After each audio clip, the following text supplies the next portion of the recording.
오늘 본문은 하나님의 은혜로 사가랴와 엘리사벳이 아이를 출산한 사건을 다루고 있습니다.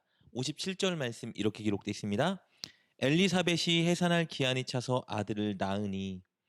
우리가 아는 것처럼 사가랴와 엘리사벳은 하나님 앞에 의인이었지만 아이가 없었기 때문에 말 못할 아픔과 슬픔 속에 살았습니다. 사가랴와 엘리사벳의 친족과 이웃들도 그들을 보며 마음 아파했습니다. 왜냐하면 그들 부부는 참 의롭게 사는 본이 되는 선한 사람들이었기 때문입니다. 이렇게 선하고 아름다운 부부에게 아이가 없는 것이 그들에게도 큰 슬픔과 안타까움이 되었습니다. 그런데 기적 같은 일이 벌어졌죠. 하나님께서 그들에게 아이를 주셨습니다. 당사자인 사가랴와 엘리사벳도 너무 기뻤지만 그들 주변의 이웃과 친족들도 역시 너무 기뻐했습니다. 그래서 그들은 하나님의 은혜에 감사했고 모두가 즐거워했습니다. 58절 말씀입니다. 이웃과 친족이 주께서 그를 크게 긍휼히 여기심을 듣고 함께 즐거워하더라. 사가랴와 엘리사벳은 당시 관습대로 아이가 태어난 지 8일째 되는 날 할례를 행했습니다. 할례는 창세기 17장 9절부터 14절에 기록된 하나님과 아브라함 사이에 맺어진 언약에서 출발한 것입니다. 하나님은 아브라함에게 모든 이스라엘 남자들은 그들이 하나님의 것이요 동시에 하나님과 언약을 신실하게 지키겠다는 맹세로 태어난 지 8일째 되는 날 할례를 행하라고 명하셨습니다. 그때부터 이스라엘 사람들은 그것을 율법이자 관습으로 여기고 행해왔습니다. 이렇게 할례를 행할 때 동시에 한 가지 하는 일이 더 있었는데요. 그것은 태어난 아이의 이름을 지어주는 일입니다.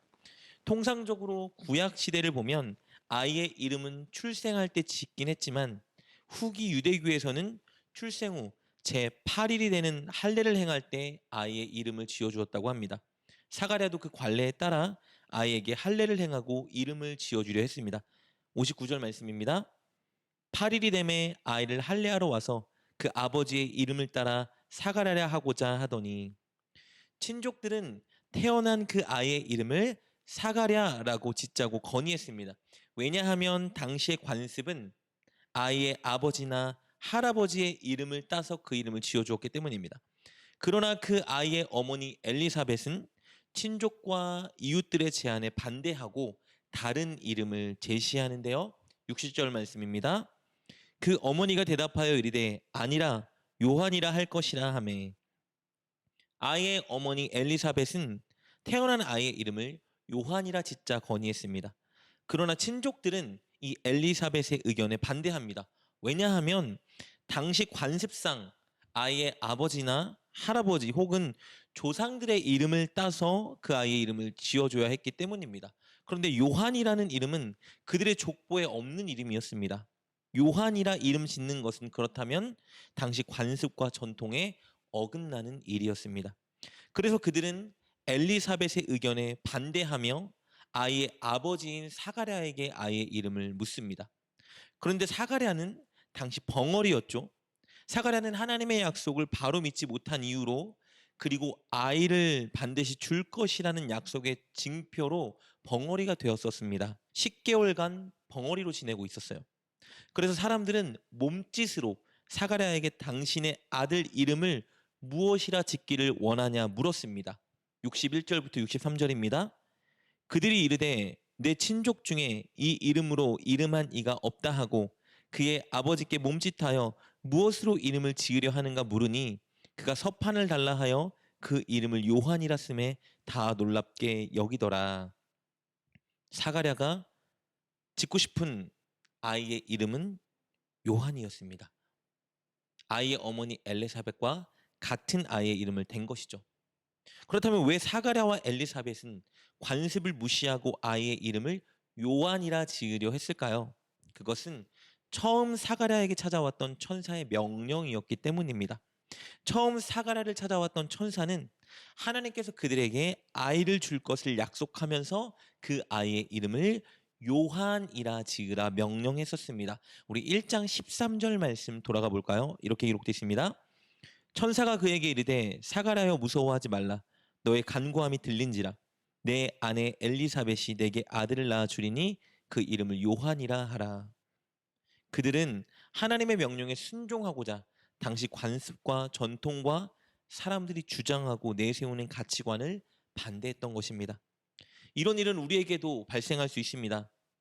우리가 하나님의 말씀대로 살려 할 때, 믿음으로 결단할 때, 순종하려 할 때 우리의 결단과 순종에 충돌하는 많은 일들이 발생할 수 있습니다. 그것은 내 경험일 수도 있고요. 관습일 수도 있고요. 세상의 가치관일 수도 있고요. 내 바램과 욕구일 수도 있습니다. 혹은 가까운 사람들의 의견일 수도 있겠죠. 그때 우리의 선택 기준은 무조건 하나님의 말씀이 되어야 합니다. 그렇게 사가랴가 하나님의 말씀에 순종하자 10개월간 귀와 입이 막혔던 사가랴의 모든 것이 온전히 회복됩니다. 막히고 묶였던 것이 다 열립니다. 64절 말씀입니다. 이에 그 입이 곧 열리고 혀가 풀리며 말을 하여 하나님을 찬송하니. 사가랴가 회복되어 말을 할 수 있게 되자 가장 먼저 한 일은 무엇입니까? 하나님을 찬송한 것입니다. 왜냐하면 약속을 지키신 하나님의 은혜가 너무 컸기 때문입니다. 요한이라는 이름의 뜻은 여호와께서 은혜를 보이셨다, 혹은 여호와는 은혜로우시다입니다. 이 아이는 그 이름대로 사가랴와 엘리사벳에게 여호와의 은혜를 보여주었습니다.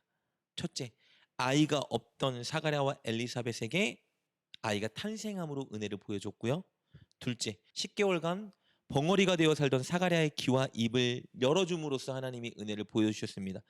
그리고 마지막 세 번째, 이제 많은 사람들을 회개의 길로 인도하고 메시아를 영접할 준비를 시킬 것이기 때문에 하나님의 은혜가 이 아이를 통해 보여지고 있는 것이겠죠.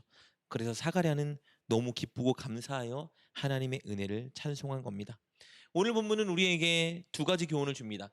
첫째, 우리가 어떤 선택을 하고 행동할 때 그 기준은 하나님의 말씀이 되어야 한다는 것입니다.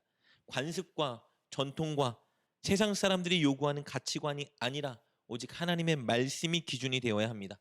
그러니 우리는 늘 말씀을 읽고 공부하고 묵상하기에 힘써야 할 것입니다. 그리고 아는 만큼 반드시 순종해야 합니다. 두 번째 교훈은요, 우리는 늘 하나님의 은혜를 찬송하는 삶을 살아야 한다는 것입니다.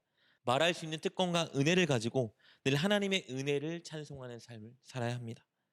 오늘 하루 꼭 하나님의 말씀에 부합하게 선택하고 행동하는 여러분이 되십시오. 그리고 하나님이 주신 모든 은혜를 감사하며 찬양하는 하루를 보내십시오. 그렇게 말씀과 찬양으로 하루를 살아가는 여러분 되시길 주님의 이름으로 축복합니다. 기도하겠습니다. 하나님, 우리에게 진리의 말씀을 주셔서 감사합니다. 우리가 날마다 무언가 선택하고 행동할 때 그 기준을 늘 하나님의 말씀으로 삼고 하나님 말씀에 순종하는 자들이 되게 하여 주옵소서. 그리고 날마다 우리에게 주신 입술을 통해서 하나님이 주신 은혜를 찬양하는 삶을 살게 하여 주옵소서. 예수님의 이름으로 기도합니다. 아멘.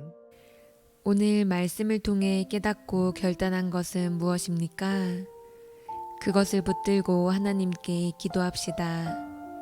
그리고 그렇게 실천하며 하루를 살아가는 여러분 되시길 주님의 이름으로 축복합니다.